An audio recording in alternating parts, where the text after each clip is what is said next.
Hello everyone, स्वागत है आप सभी का आपके अपने यूट्यूब चैनल निहारिका क्लासेज में। आप मेरे पीछे जो चीज़ देख रहे हैं वो आपके लिए भी सरप्राइज़ है और हमारे लिए भी थोड़ा सरप्राइज़ है। बहुत दिनों से क्लास नहीं हुई, उसकी वजह ये जो पीछे सरप्राइज़ दिख रहा है वही है और कुछ नहीं है। अब सर आपको पीछे दिख रहा है एसएससी जीडी 2023-24 टेस्ट सीरीज़ का प्रमोशन। मैं उसकी बात नहीं कर रहा हूँ, मैं वो तो सरप्राइज़ है ही। कुछ लोगों को पता है, कुछ को नहीं पता है। हज़ारों लोगों को हमारे टेस्ट सीरीज़ के बारे में पता चल गया ऑलरेडी। उसके अलावा ये जो डिजिटल दुनिया अपन ने स्टार्ट की है, ये इसलिए शुरू की है कि आपको बेस्ट आउटपुट मिले, आप एग्ज़ाम में अच्छा करें।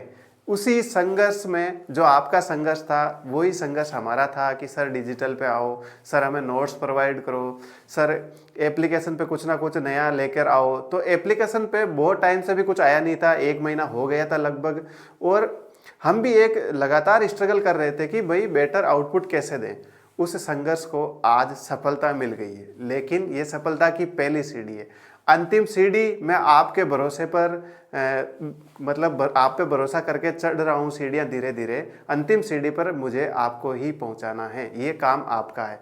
तो पहली सीढ़ी मैंने रख दी है, डिजिटल दुनिया में अपन आ गए हैं।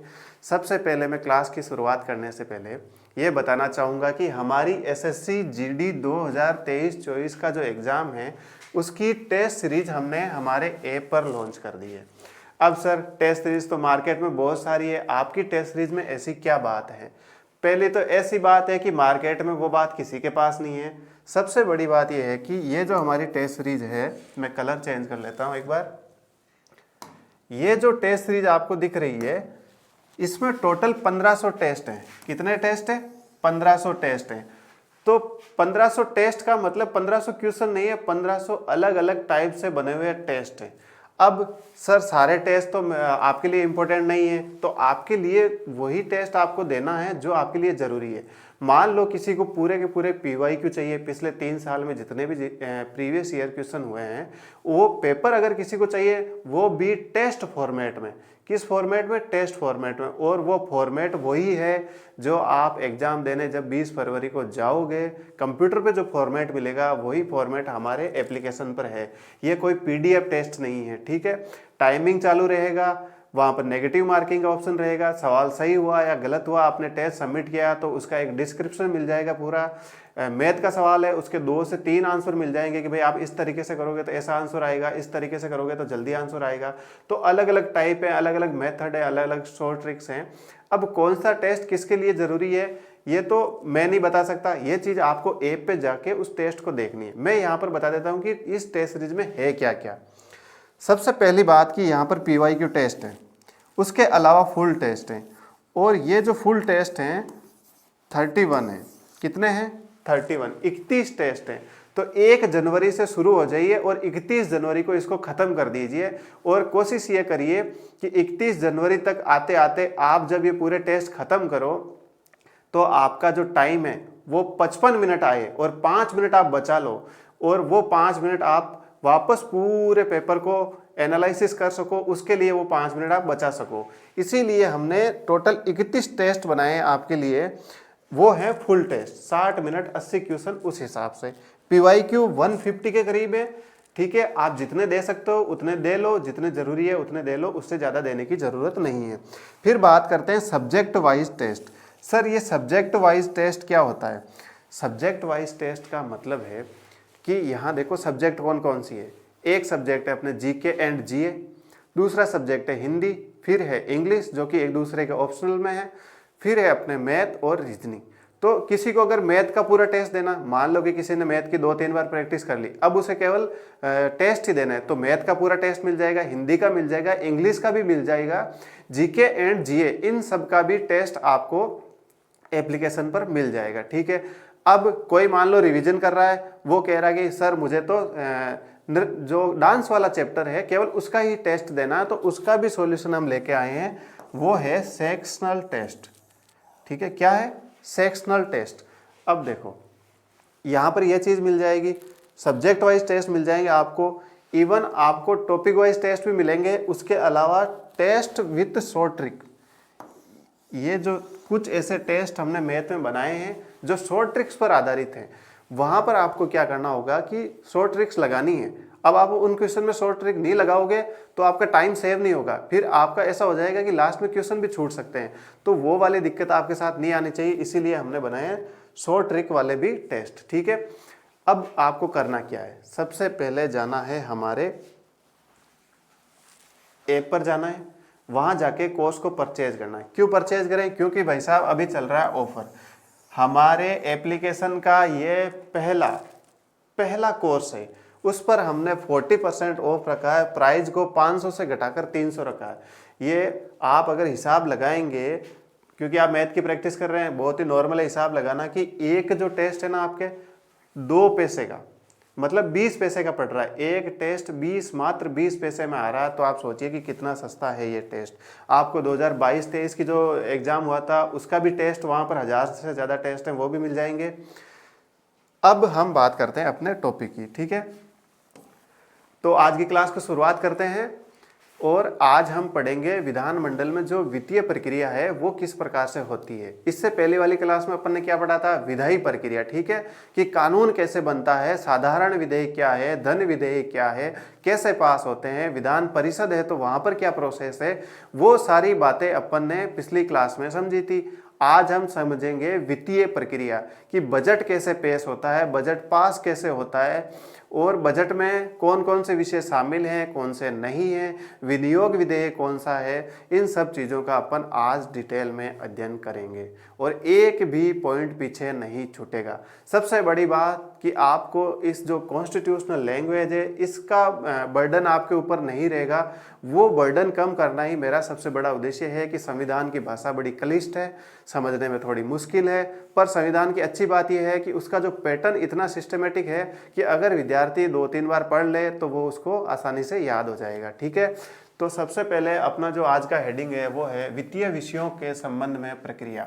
जो वित्तीय विषय हैं उनकी विधानमंडल में किस प्रोसेस के थ्रू वो काम करते हैं, कैसे वित्तीय विषय हैं उनके विधेयक विधानसभा में रखे जाते हैं, फिर वो पास होते हैं, कैसे वो कानून बनते हैं, ये सारी चीज़ें हम आज पढ़ेंगे। तो अनुच्छेद 202 तक शायद अपन ने पढ़ लिया था, 201 तक पढ़ लिया था कि राष्ट्रपति के लिए कोई विधेयक है उसको अपन को आरक्षित करना है, तो वहां तक अपन ने पढ़ लिया था। 200 में क्या पढ़ा था कि राज्यपाल की जो वीटो शक्ति है, तो 200 और 201 वो तो पढ़ लिए थे। अब है अनुच्छेद 202 जो प्रावधान करता है वार्षिक वित्तीय विवरण का।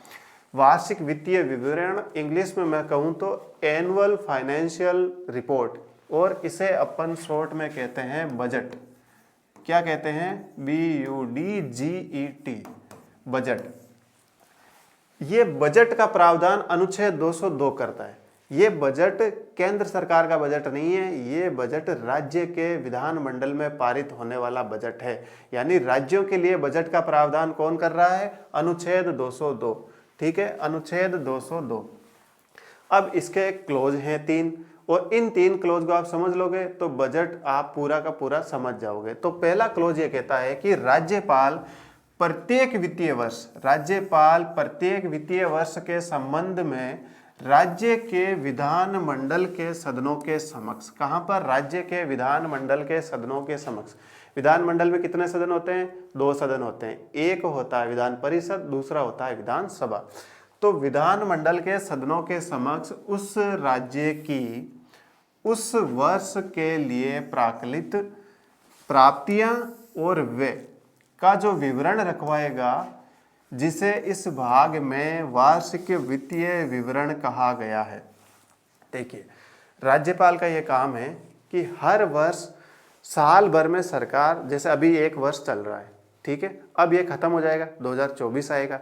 2024 में फरवरी में जो बजट आएगा वो 2024 और 25 का जो फाइनेंशियल ईयर है उसमें सरकार कहाँ कहाँ कितना खर्च करेगी और कहाँ कहाँ से कितना प्राप्त करेगी धन, उस सब का विवरण का जो ब्यौरा है वो राज्यपाल महोदय जी सदन के समक्ष रखवाएंगे, और उस विवरण को ही वार्षिक वित्तीय विवरण कहते हैं। सर एक चीज़ बताओ, ये फाइनेंशियल ईयर क्या होता है? ठीक है, यहाँ बार बार वित्तीय वर्ष की बात हो रही है। ये वित्तीय वर्ष होता है 1 अप्रैल से लेकर जो 31 मार्च का जो समय होता है उसे कहते हैं वित्तीय वर्ष। कहाँ से शुरू होगा, 1 अप्रैल से, कहाँ खत्म होगा, ये खत्म होता है 31 मार्च पर अगले साल। ठीक है, तो फाइनेंशियल ईयर ऐसे बताए जाते हैं 22-23, 23-24, 2024-25, तो इस प्रकार से फाइनेंशियल ईयर काउंट होते हैं। तो समझ आ गया कि भाई वार्षिक विषय विवरण किसे कहते हैं। उसके अलावा इसका क्लोज 2 कहता है कि वार्षिक वित्तीय विवरण में दिए हुए व्यय के प्राकलनों में कुछ प्रावधान किए गए हैं कि भाई ये व्यय है उसमें कौन कौन से प्राकलन शामिल हैं। ठीक है, तो इसका क्लोज सब क्लोज के क्या कहता है, इसको अपन अंग्रेजी में लिख सकते हैं ए, इस संविधान में राज्य की संचित निधि पर भारित व्यय, याद रखना संचित निधि पर भारित व्यय और संचित निधि में से व्यय ये दोनों अलग अलग बातें हैं। संचित निधि पर भारित व्यय के रूप में वर्णित व्यय की पूर्ति के लिए अपेक्षित राशियां, ठीक है, ये आता है वार्षिक वित्तीय विवरण में। एक तो संचित निधि पर भारित व्यय, वो किस में आएगा, वार्षिक वित्तीय विवरण में। ठीक है, दूसरा इसका जो सब क्लोज है वो है खे, इसे आप बी लिख सकते हैं, राज्य की संचित निधि में से किए जाने वाले प्रस्तावित अन्य व्यय। एक तो राज्य की निधि पर संचित निधि पर भारित व्यय, दूसरा संचित निधि में से किए जाने वाले अन्य प्रस्तावित व्यय, ये दोनों ही काउंट होते हैं बजट के अंदर। ठीक है, तो ये दो क्लोज हमें ये बताते हैं कि बजट में एक्चुअल में वार्षिक वित्तीय विवरण में क्या क्या चीजें आती है। व्यय की पूर्ति के लिए अपेक्षित राशियां पृथक पृथक दिखाई जाएंगी, मतलब अलग अलग दिखाई जाएगी। संचित निधि पर भारित व्यय अलग होगा, दिखाया जाएगा, और ये संचित निधि में से किए जाने वाले व्यय को अलग शो किया जाएगा। इसके अलावा राजस्व लेख से होने वाले व्यय का अन्य व्यय से अंतर किया जाएगा, मतलब अगर आप रेवेन्यू अकाउंट से कुछ खर्च कर रहे हैं तो उसको तो अलग दिखाया जाएगा और अन्य व्यय को, अन्य खर्च को अलग शो किया जाएगा। ठीक है, देखिए ये चैप्टर ऐसा है कि यहाँ पर अकाउंटेंसी की बातें आ जाती है बहुत सारी, क्योंकि वित्तीय विषय है ही ऐसा कि थोड़ा समझने में मुश्किल होती है। फिर भी आपको मैं इसको आसान भाषा में समझाने की कोशिश करूँगा। दो क्लोज अपन ने पढ़ लिए। इसका जो सेक्शन 3 है ये क्या कहता है, निम्नलिखित व्यय प्रत्येक राज्य की संचित निधि पर भारित व्यय की होगा। एक मिनट, भारित व्यय, इसको हटा दो आप, भारित व्यय होगा। यानी कि राज्य की संचित निधि पर भारित व्यय की परिभाषा क्या है, वो अनुच्छेद 202 का क्लोज 3, अब इसके 5 सब क्लोज हैं उसके अंदर आता है। ठीक है, इन सब के अंदर आता है। तो सबसे पहले संचित निधि पर भारित व्यय में कौन कौन से विषय हैं उनको अपन एक एक क्लोज से पढ़ते हुए समझते हैं।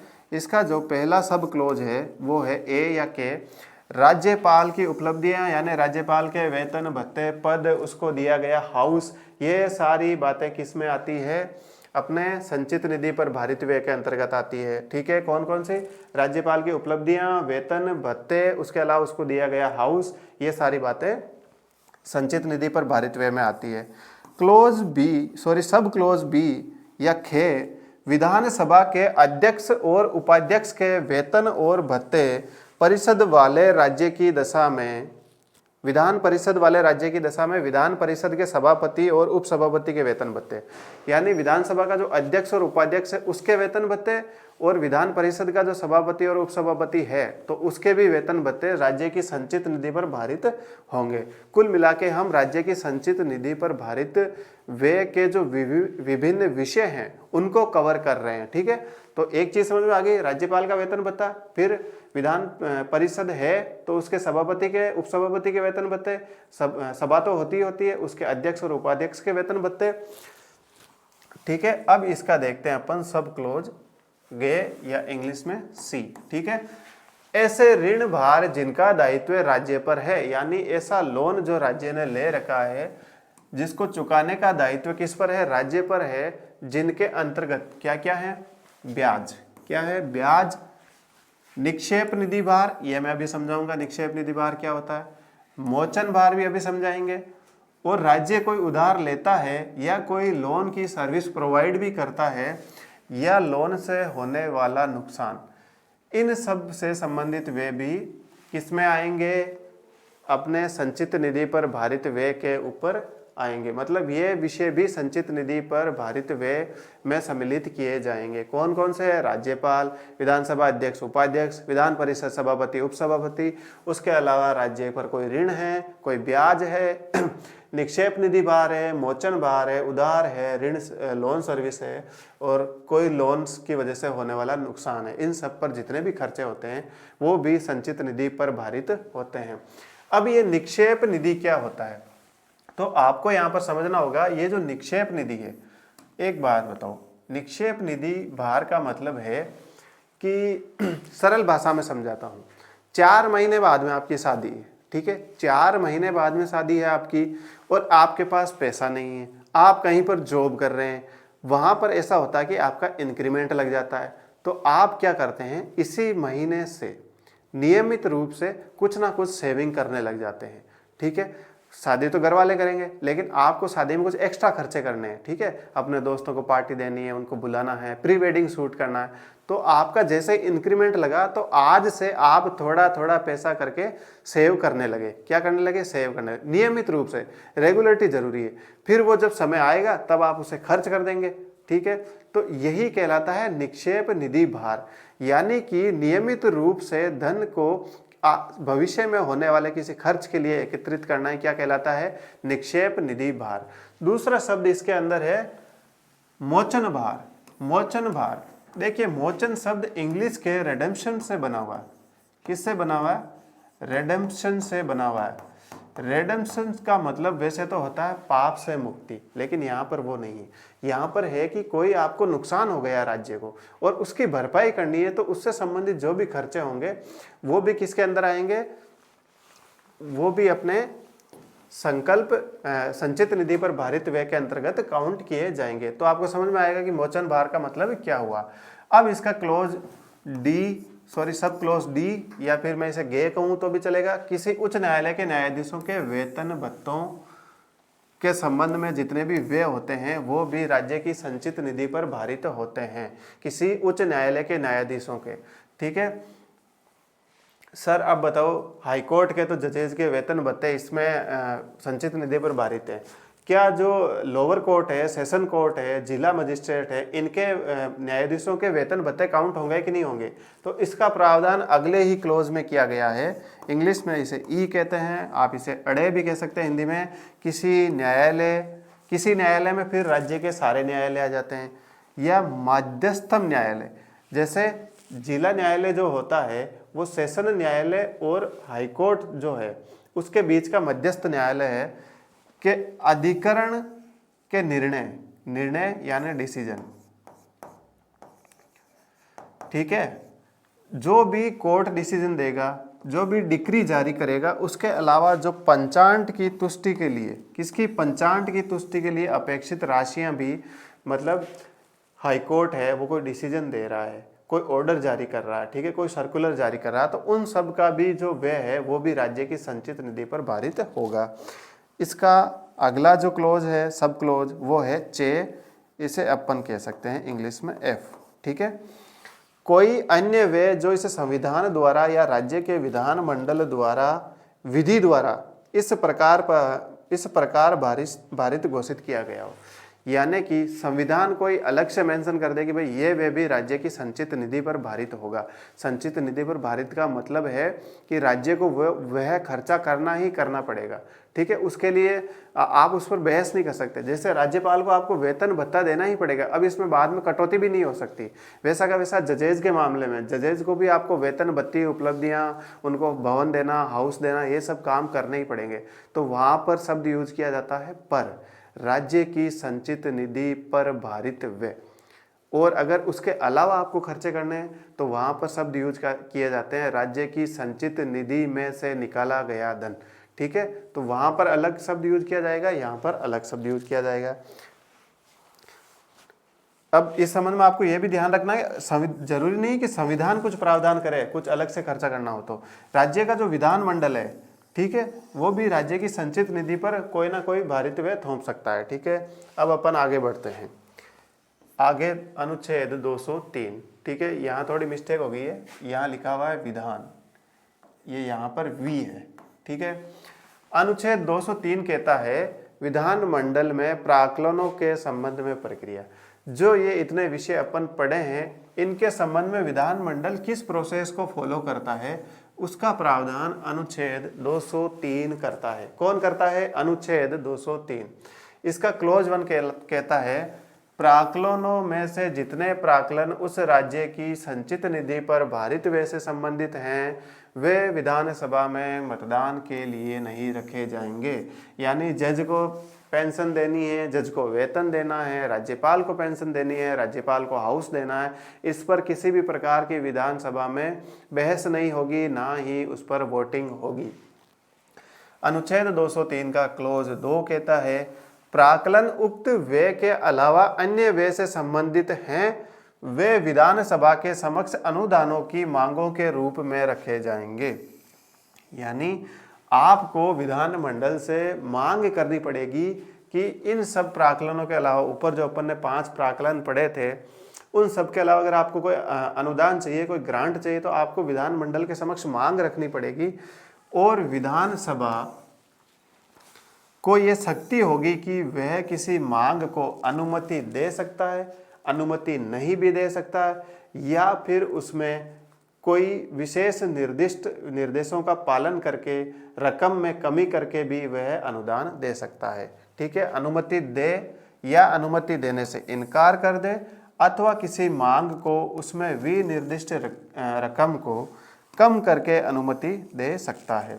ठीक है, तो आया समझ में आपको कि विधानमंडल में जो प्राक्कलनों के संबंध में प्रक्रिया है वो किस प्रकार से होती है। 2 चीज़ें हैं कि एक तो संचित निधि पर भारित व्यय है, तो उस पर किसी भी प्रकार की वोटिंग नहीं होगी। उसके अलावा अगर आपको कोई खर्चा करना है, संचित निधि में से पैसा निकालना है, तो आपको मांग के रूप में विधानसभा के समक्ष रखनी पड़ेगी। विधानसभा इस संबंध में पूरी तरह से शक्तिशाली है कि वो अनुमति दे या ना दे, या कुछ रकम कम करके आपको प्रोवाइड कर दे। वो सब पावर किसके पास है? विधानसभा के पास। इसका क्लोज 3 ये है कि किसी अनुदान की मांग राज्यपाल की सिफारिश पर ही किया जाएगा। मतलब आपको कोई ग्रांट चाहिए तो वो राज्यपाल अगर उसकी सिफारिश नहीं करता है तो वो ग्रांट आपको नहीं मिलेगी। ठीक है, अब आगे बढ़ते हैं। अनुच्छेद 204।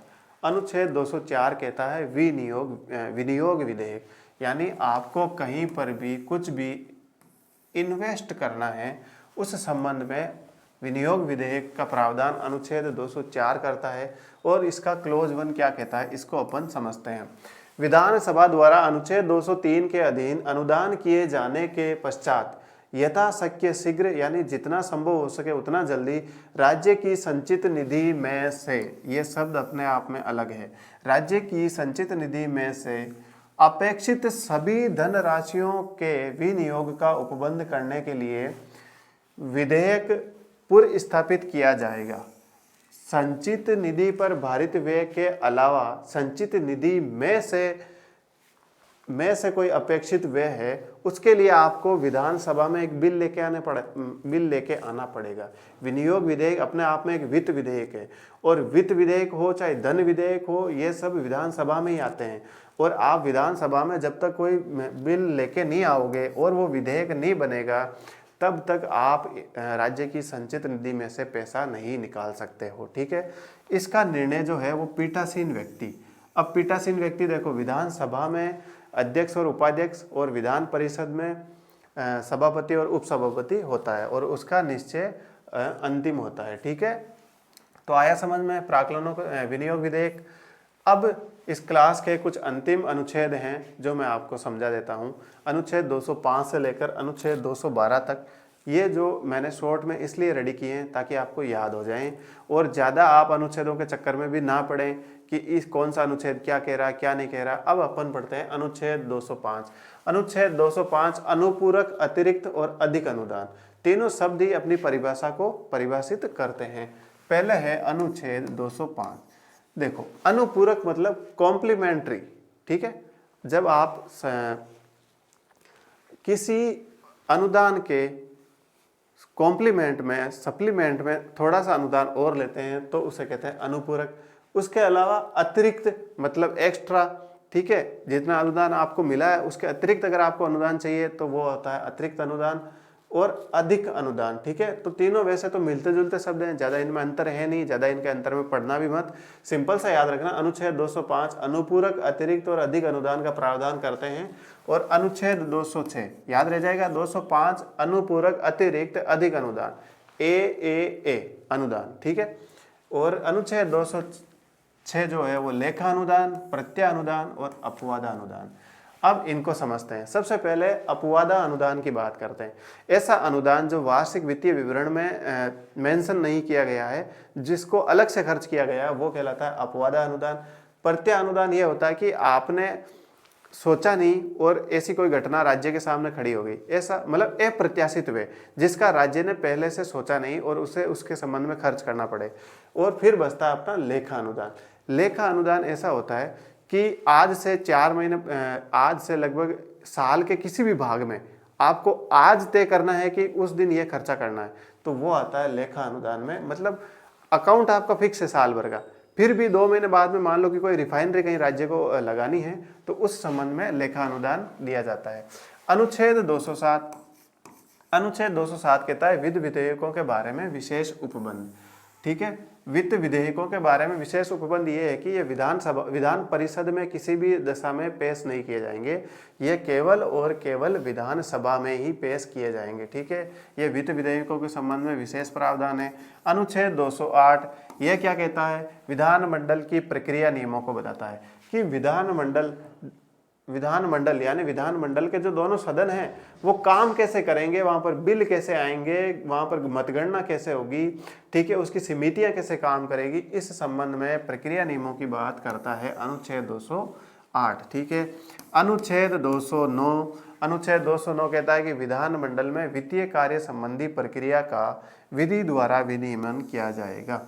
मतलब अपन जितने भी वित्तीय कार्य कर रहे हैं विधानसभा में, उसका आपको विधि द्वारा विनियमन यानी रेगुलेशन करना पड़ेगा। ठीक है, यानी कोई भी धन किसी भी दशा में कानून के रूप में यानी कानून बनकर जब तक खर्च नहीं होगा तब तक वो मतलब राज्य जो है वो उसको खर्च नहीं कर पाएगा। ठीक है, मतलब विधानमंडल में वित्तीय कार्य जितने भी हैं आप कर रहे हो, कोई बजट पेश कर रहे हो, कोई बिल ला रहे हो, जब तक वो कानून नहीं बनेगा तब तक आप उस बिल में वर्णित जो राशि है उसका आप इम्प्लीमेंट नहीं कर सकते हो। ठीक है, ये अनुच्छेद 209 इसका प्रावधान करता है। अनुच्छेद 210 ये क्या है, अनुच्छेद 210 है विधानमंडल की भाषा। क्या है, विधानमंडल की भाषा। सर ये इतना इम्पोर्टेंट क्यों है, मैं बताता हूँ इतना इम्पोर्टेंट क्यों। अभी अभी 16वीं विधानसभा का गठन हुआ, सभी सदस्य शपथ ले रहे थे, फिर बारी आई शपथ लेने की रविंद्र सिंह भाटी की। किसकी बारी आई, रविंद्र सिंह भाटी जोधपुर की शिव विधानसभा क्षेत्र से अभी सबसे युवा एमएलए चुने गए हैं, और उन्होंने मारवाड़ी भाषा में शपथ ली। कौन सी भाषा में, मारवाड़ी भाषा में। क्या वो मारवाड़ी भाषा में शपथ ले सकता है या नहीं ले सकता है, इस बात का प्रावधान अनुच्छेद 210 करता है। अनुच्छेद 210 विधानमंडल की क्या भाषा होगी उसका प्रावधान करता है। अब इसके संबंध में क्या प्रावधान है कि भारत का जो संविधान है उसका भाग 17 भाषा के संबंध में है, और उसका अनुच्छेद 348 ये कहता है कि विधानसभा या संसद हो गई या विधानमंडल होगी, इनके सभी कार्य अंग्रेजी में होंगे, अन्यथा राजभाषा हिंदी में होंगे, अन्यथा राज्यों की जो राजभाषा है उसमें होंगे। अब राजस्थान की तो कोई राजभाषा है नहीं, तो राजस्थान की राजभाषा मात्र हिंदी है और उसके अलावा अंग्रेजी में आप काम कर सकते हो। तो फिर अंशुमन सिंह कोलायत और रविंद्र सिंह भाटी ने मारवाड़ी में शपथ क्यों ली, उसकी वजह यह है कि वहाँ पर एक परंतुक है। परंतुक यह है कि अगर कोई व्यक्ति राजभाषा में अपने विचार व्यक्त नहीं कर सकता है तो वह अपनी मातृभाषा में शपथ ग्रहण कर सकता है। उसी के तहत अंशुमन सिंह कोलायत ने बोला था कि मैंने सभापति को पहले ही एक दिन पहले ही सूचना दे दी थी कि मैं अपनी मातृभाषा में शपथ लूँगा। तो ये जो अनुच्छेद 210 है वो विधानसभा की भाषा को मेंशन करता है, और इसमें यह कहा गया है कि कोई व्यक्ति अगर राजभाषा में अपनी अभिव्यक्ति को स्पष्ट नहीं कर पाता है तो वो मातृभाषा में शपथ दे सकता है। क्या कर सकता है, शपथ दे सकता है। ये काम इसी अनुच्छेद के तहत रविंद्र सिंह भाटी और अंशुमन सिंह कोलायत, रविंद्र सिंह भाटी सबसे युवा विधायक हैं वर्तमान में, उन्होंने शपथ ली थी। अब बात करते हैं अनुच्छेद 211। ठीक है, विधानमंडल में चर्चा पर निर्बंधन। विधानमंडल में चर्चा पर निर्बंधन यानी प्रतिषेध। सर किसकी चर्चा पर निर्बंधन? विधानमंडल में देखो, हमारा जो हाई कोर्ट है या हमारा सुप्रीम कोर्ट है, उसके द्वारा दिए गए जितने भी निर्णय हैं, या वो अपने जज जो हैं, सुप्रीम कोर्ट के जज हो या हाई कोर्ट के जज हो, वो अपने कर्तव्यों के पालन में कोई डिसीजन देते हैं, तो उन डिसीजन का विधान मंडल के अंदर यानी विधानसभा और विधान परिषद में चर्चा नहीं की जाएगी। ठीक है, ये विशेष प्रावधान किया गया अनुच्छेद 211 के संबंध में। अब सर विधानमंडल पर तो निर्बंधन है, पर क्या कोर्ट पर कुछ निर्बंधन है क्या? बिल्कुल है। अनुच्छेद 212 कोर्ट पर निर्बंधन की बात करता है। कैसे करता है कि न्यायालयों द्वारा विधानमंडल की कार्यवाहियों की जांच न किए जाना। क्या करना? जांच न किए जाना।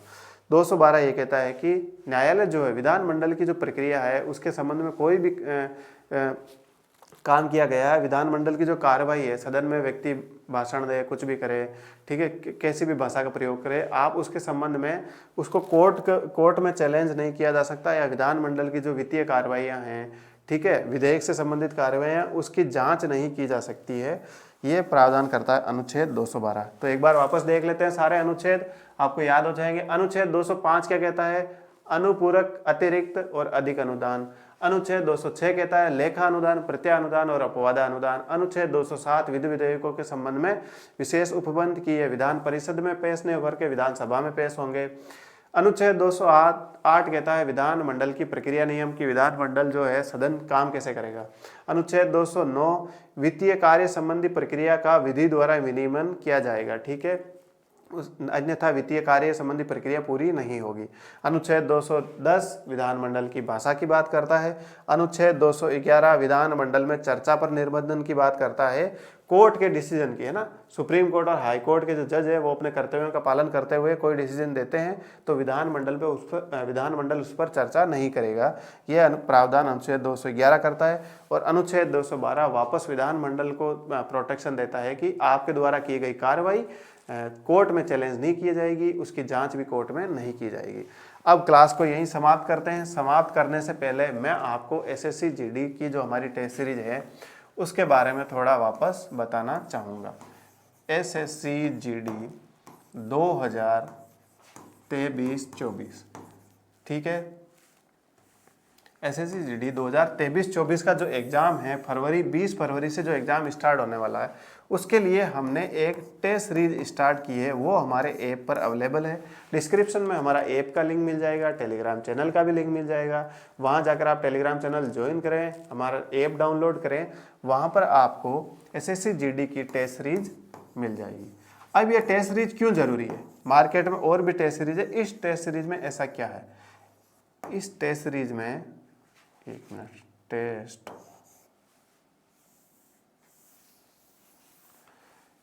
टेस्ट सीरीज में ऐसी क्या बात है? इस टेस्ट सीरीज की ऐसी खास बात मैं बताऊं कि आपको सब कुछ, सारा मैटर एक ही जगह मिल रहा है। किसको कौन सा टेस्ट देना है वो सारे टेस्ट इस टेस्ट सीरीज में है। किसी को मेमोरी बेस्ड टेस्ट देने, किसी को शॉर्ट ट्रिक वाले टेस्ट देने, किसी को चैप्टर वाइज टेस्ट देने, किसी को अलग अलग सेक्शन के टेस्ट देने, कि हिंदी पूरी होगी तो मुझे हिंदी का टेस्ट देना है, रीजनिंग पूरी होगी तो मुझे पूरी रीजनिंग का टेस्ट देना है, मैथ पूरी होगी तो मुझे पूरी मैथ का टेस्ट देना है, किसी को चैप्टर वाइज टेस्ट देने कि मुझे हिंदी में संधि का टेस्ट देना तो वो भी मिल जाएगा, किसी को रीजनिंग का किसी टॉपिक है, एनालॉजी है, उसका टेस्ट देना तो वो भी मिल जाएगा। इस प्रकार से अगर आपको फुल टेस्ट देने, ठीक है, कि मुझे तो फुल टेस्ट देने, मुझे 60 मिनट में मेरा 80 क्वेश्चन करते हुए टाइमिंग निकालना है कि मैं 60 मिनट में कर पाता हूँ कि नहीं कर पाता हूँ, तो वो भी अवेलेबल है। किसी को मान लो कि प्रीवियस ईयर क्वेश्चन देखने कि भाई उनमें कैसे क्वेश्चन पूछे जाएं, तो मैं अभी अपनी तैयारी को कैसे मैनेज करूँ कि मैं भी सिलेक्शन ले लूँ, तो PYQ भी मिल जाएंगे। ये सारी चीज़ें हमारी टेस्ट सीरीज में अवेलेबल हैं, ठीक है। जिसको जितना जैसा टेस्ट देना उसके लिए उतना टेस्ट अवेलेबल है, वहाँ पर जाके आराम से आप दे सकते हैं। अब एक चीज़ मैं यहाँ पर कहना चाहूँगा, जैसे ही आप टेस्ट सीरीज वाले उस कोर्स पर क्लिक करेंगे, हमारे जो 300 रुपये का वर्तमान में कोर्स है उस पर अभी 40% की छूट है। 40% की क्या है? छूट है, तो अभी आप इसको मात्र 300 रुपये में परचेज कर सकते हैं। कितने में? मात्र 300 रुपये में इसको परचेज कर सकते हैं। अब देखिए, वहाँ कन्फ्यूजन है कि सर मैं टेस्ट को ढूंढूं कहाँ पर। तो आप जैसे ही उस कोर्स पे क्लिक करोगे और कंटेंट पे क्लिक करोगे, किस पर? कंटेंट पर जब क्लिक करोगे आप, तो कंटेंट पर क्लिक करते ही 2 फोल्डर खुलेंगे। कितने फोल्डर खुलेंगे? 2 फोल्डर खुलेंगे। एक SSC GD 2024 के लिए खुलेगा, एक SSC GD 2022-23 के लिए खुलेगा। 22-23 के लिए आपको इस फोल्डर को तो छूना ही नहीं है, बिल्कुल इसको टच ही मत करना। 2024 पर क्लिक कर देना। जैसे ही 2024 पर क्लिक करोगे तो एक फोल्डर और खुलेगा और उस फोल्डर पर लिखा होगा SSC GD कांस्टेबल। क्या लिखा होगा? कांस्टेबल। ठीक है, इस कांस्टेबल वाले फोल्डर पर आप क्लिक करोगे तो आपके लिए सारे टेस्ट खुल जाएंगे वहाँ पर। फुल टेस्ट, PYQ टेस्ट और चैप्टर टेस्ट, सेक्शनल टेस्ट, उसके अलावा जैसे शॉर्ट ट्रिक्स पर बने हुए टेस्ट, वो सारे टेस्ट आपको इस फोल्डर में मिलेंगे। यानी कोर्स पे क्लिक करो, कंटेंट पे आप जाओगे तो 2024 का एक फोल्डर है, 2023 का फोल्डर है। 2022-23 का फोल्डर 2022-23 के एग्जाम के लिए था। 2024 के एग्जाम के लिए एकदम नया फोल्डर, एकदम नए टेस्ट उसी के अकॉर्डिंग बनाए हुए हैं, उसी की नेगेटिव मार्किंग को, उसी के टाइमिंग को ध्यान में रखे हुए बनाया गया है। उस पर जैसे आप 2024 वाले पे क्लिक करोगे तो सबसे पहले ऊपर आएगा SSC GD कांस्टेबल का फोल्डर। उस फोल्डर को आप क्लिक करोगे तो वहाँ पर आपको चैप्टर टेस्ट, PYQ टेस्ट और sectional test, subject wise test, वो सारे आपको फुल टेस्ट यहाँ इस फोल्डर में मिल जाएंगे। तो आपका काम सिर्फ इस फोल्डर से है, उसके अलावा किसी भी फोल्डर से आपको कोई मतलब नहीं है। और इसी के साथ इस क्लास को मैं यही समाप्त करता हूँ। बहुत बहुत धन्यवाद साथियों। हमारे ऐप को डाउनलोड कीजिए और अपने जो भी साथी SSC GD की तैयारी कर रहे हैं उनको बताइए कि मार्केट कहना भी अपने आप में गलत है शिक्षा के क्षेत्र को, फिर भी आप बताइए कि ऑनलाइन प्लेटफॉर्म कोई भी ऐसा टेस्ट दे नहीं सकता है कि सभी विद्यार्थियों की, इवन जितने भी लाखों फॉर्म भरे जाएंगे उन सभी विद्यार्थियों की जो गुंजाइश, उनकी जो कोशिश है कि भाई हमें अपने लिए अपने हिसाब से मैटर मिले, वो इसमें आपको मिल जाएगा। तो टेस्ट सीरीज ज़रूर ज्वाइन करें और हमारे YouTube चैनल को लाइक कर दें, चैनल को सब्सक्राइब कर दें। आपकी कोई क्वेरी है तो आप कमेंट ज़रूर कर सकते हैं और अपने दोस्तों को बताइए कि ये जो अब निहारिका क्लासेज का ऑनलाइन प्लेटफॉर्म है, अब वो डिजिटल प्लेटफॉर्म हो गया है। तो ज़्यादा से ज़्यादा लोगों के साथ ये वीडियो को शेयर कीजिए। जय हिंद, जय भारत।